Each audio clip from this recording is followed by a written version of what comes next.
बच्चों नमस्कार। मैं आपके लिए एक चित्रकला का एक मॉडल पेपर लाया हूँ। ये आपको समझाना चाहता हूँ पेपर कैसे करने, इसमें क्या-क्या करने हैं। तो सबसे पहले पेपर मिलने के बाद आपको पेपर 15 मिनट पढ़ने हैं। सबसे पहले क्या है, अपना अनुक्रमांक डालना है यहाँ पे, क्या अनुक्रमांक, फिर अपना नाम डालना है। फिर देखिए आपका दिया हुआ है साफ-साफ कि पेपर जो 3 घंटे 15 मिनट का होता है, प्रारंभ के 15 मिनट परीक्षार्थी को प्रश्न पत्र पढ़ने के लिए दिया जाता है। अब जो पेपर होता है 3 खंडों में बटा होता है। कितने खंडों में? 3 खंडों में बटा होता है। प्रश्न पत्र जो है का, खा, गा 3 खंडों में विभक्त है। तीनों खंडों को हल करना है। आपको क्या करना है? तीनों खंडों को हल करना है। खंड का अनिवार्य है। खंड का क्या है? अनिवार्य है। खंड का जो है आलेखन कला में, प्रावधिक कला, खंड का में आलेखन कला और प्रावधिक कला के 20 बहुविकल्पी प्रश्न आते हैं। आपको 2 में से एक करना है, या तो आप आलेखन का करो या आप प्रावधिक कला का करो। आपको इसमें OMR शीट में आपको भरना है, किससे? नीले या काले बाल पॉइंट पेन से आपको भरना है।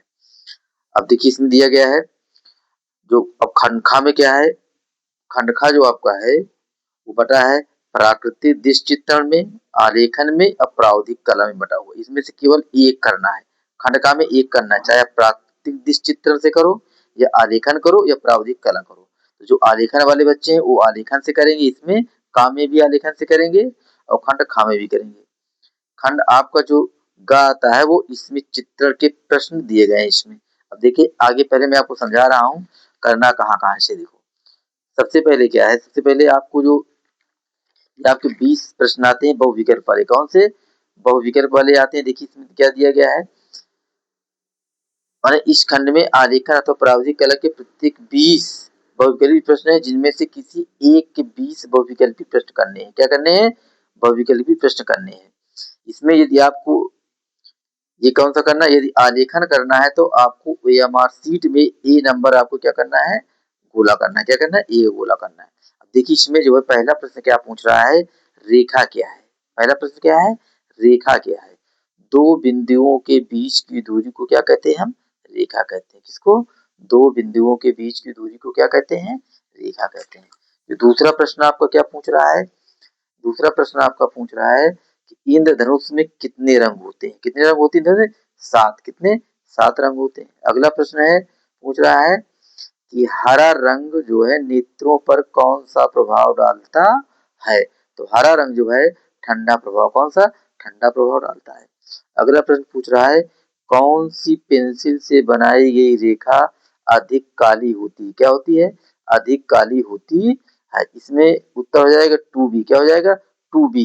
जो जो इसके नंबर बढ़ते जाएंगे 3B 4B 5B वो उतना ही ज्यादा काली होती जाएगी। इसमें क्या है, 2B जो पेंसिल होती है वो अधिक काली होगी। अगला प्रश्न पूछ रहा है निम्नलिखित में से द्वितीयक रंग कौन सा है। द्वितीयक रंग कौन सा है? नारंगी। कौन सा? नारंगी है। द्वितीयक रंग माना जाता है नारंगी को, बैगनी को और हरा को द्वितीयक रंग माना जाता है। अगला प्रश्न क्या पूछ रहा है, चारकोल क्या है। चारकोल क्या है? ग्रेफाइट है। क्या है? ये ग्रेफाइट कार्बन का एक रूप है। क्या है? कार्बन का एक रूप है। अगला प्रश्न फिर पूछ रहा है आपसे लाल रंग में कौन सा रंग मिलाया जाए ताकि वह नारंगी हो जाए। तो लाल रंग में यदि हम किसको मिला दें, पीला रंग को मिला दें तो क्या हो जाएगा, नारंगी हो जाएगा। यदि हम लाल में नीला को मिला दें तो बैगनी हो जाएगा। यदि हम पीला और नीला दोनों को मिला दें तो क्या हो जाएगा, हरा हो जाएगा। अगला प्रश्न पूछ रहा है ओस्टवाल चक्र के अनुसार मुख्य रंग कितने हैं। तो ओस्टवाल चक्र में वैसे तो 8 रंग होते हैं, लेकिन ओस्टवाल जो मुख्य रंग उसने माना किसको, 6 रंग मुख्य हैं। 3 प्राथमिक रंग कौन से, 3 जो प्राथमिक रंग होते हैं कौन कौन, प्राथमिक है लाल रंग होता है, नीला होता है और कौन, पीला होता है। दूसरा क्या है द्वितीयक रंग में आपका क्या है, एक तो नारंगी है, दूसरा क्या है बैगनी है और हरा।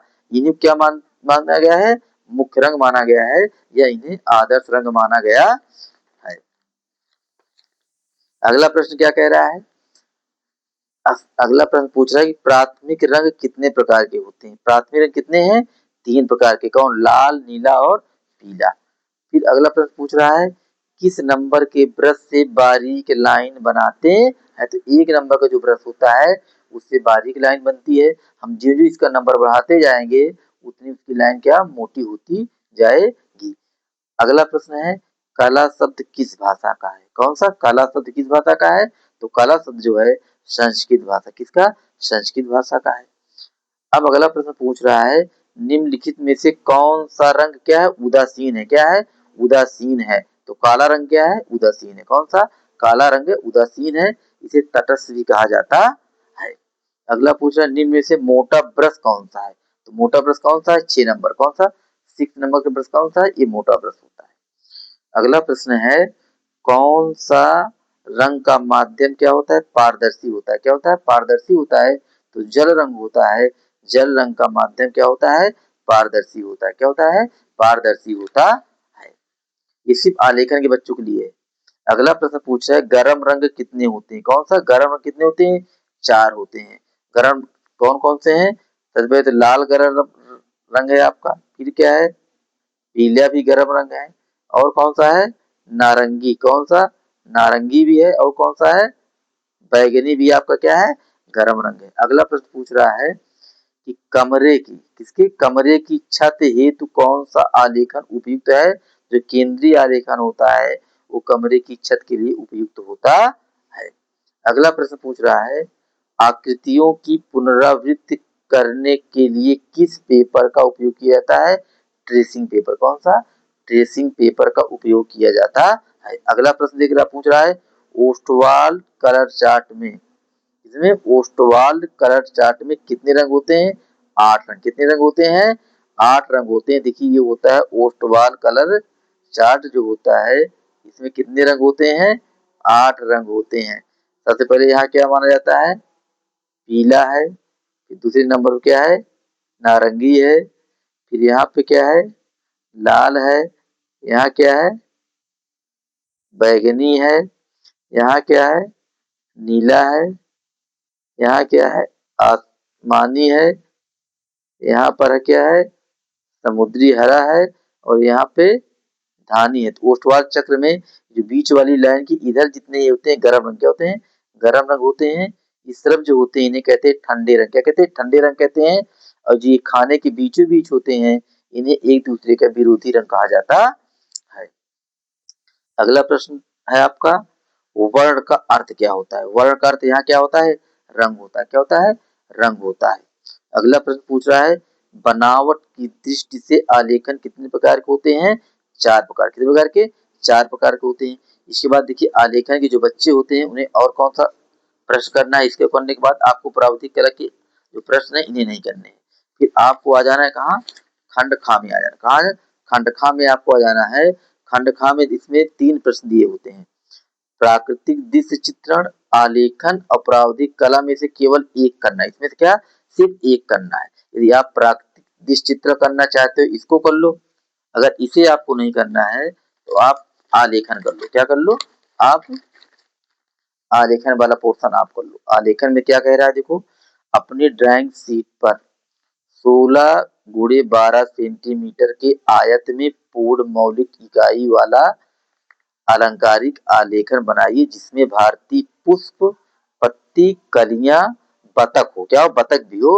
और 3 जल रंगों का प्रयोग हो। क्या हो? 3 जल रंगों का प्रयोग हो। अर्थात ये कह रहा है कि 16 सेंटीमीटर लंबा हो, 12 सेंटीमीटर चौड़ा एक आयत के अंदर आपको कोई भारतीय पुष्प जो आपसे बनता हो उसको बनाना है आपको। उसमें पत्ती भी हो, कली, पुष्प हो, एक बतख का भी चित्र होना चाहिए और 3 जल रंगों का प्रयोग होना चाहिए। और ये आपका कितने नंबर का आता है? ये 30 नंबर। कितने नंबर का? 30 नंबर का ये आता है आपका ये।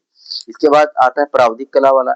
यदि आप आलेखन भी नहीं कर रहे हैं, प्राकृतिक दृश्य चित्रण भी नहीं कर रहे हैं तो आप क्या कर लो? आप प्रावधिक कला कर लो। अब प्रावधिक कला अभी आपका खंडखा हो गया। खंडखा अब आता है तीसरा क्या? खंडगा आता है। तो जो खंडगा होता है वो 2 भाग में बटा होता है, का और खा, और दोनों ही भागों के चित्र बनाना अनिवार्य होता है। इसमें देखिए का नंबर में दिया गया है निम्नलिखित में से किसी एक का इसमें चित्रण, प्रकाश तथा छाया दर्शाकर पेंसिल के माध्यम से बनाइए और चित्र क्या हो? 15 सेंटीमीटर से कम ना हो। तो यहाँ पे क्या दिया है? रेखा सौष्ठव आकृति, इसमें दिया है लौकी दिया हुआ है, पत्ती सहित आम दिया है, सेब, अंगूर, इसमें से कोई एक आपको बनाना है, पेंसिल की सहायता से बनाना है। और खा वाला जो भाग है, वाले भाग में आपको इसमें भी दिया हुआ है। निम्नलिखित में से किसी एक का इसमें चित्रण, प्रकाश तथा छाया दर्शाकर पेंसिल द्वारा कीजिए। चित्र 15 सेंटीमीटर से कम ना हो और चित्र में निम्नलिखित बिंदुओं पर ध्यान दें। रेखा, सौष्ठव और आकृति की अनुरूपता। अब क्या दिया है? जग दिया हुआ है, गुलदस्ता दिया हुआ है, खुला छाता दिया हुआ है, बैट बॉल। इस चारों में से जो भी आपको एक आ रहा हो, कोई एक, आप उसको पेंसिल की सहायता से बनाइए। धन्यवाद। ये रहा आपका हाई स्कूल पेपर। इसको आप समझना है कि कैसे करना है, क्योंकि बच्चे समझ नहीं पाते कौन करना है कौन नहीं करना है। तो खंड का से क्या करना है? खंड का 2 भागों में होता है, आलेखन, प्रावधिक कला, उसमें से आपको एक करना है। खंड खा 3 भागों बटा होता है, प्राकृतिक दृश्य चित्रण, आलेखन, प्रावधिक कला, उनमें से किसी एक को करना है। खंड ग जो होता है 2 भागों बटा होता है, दोनों भागों से एक एक चित्र करना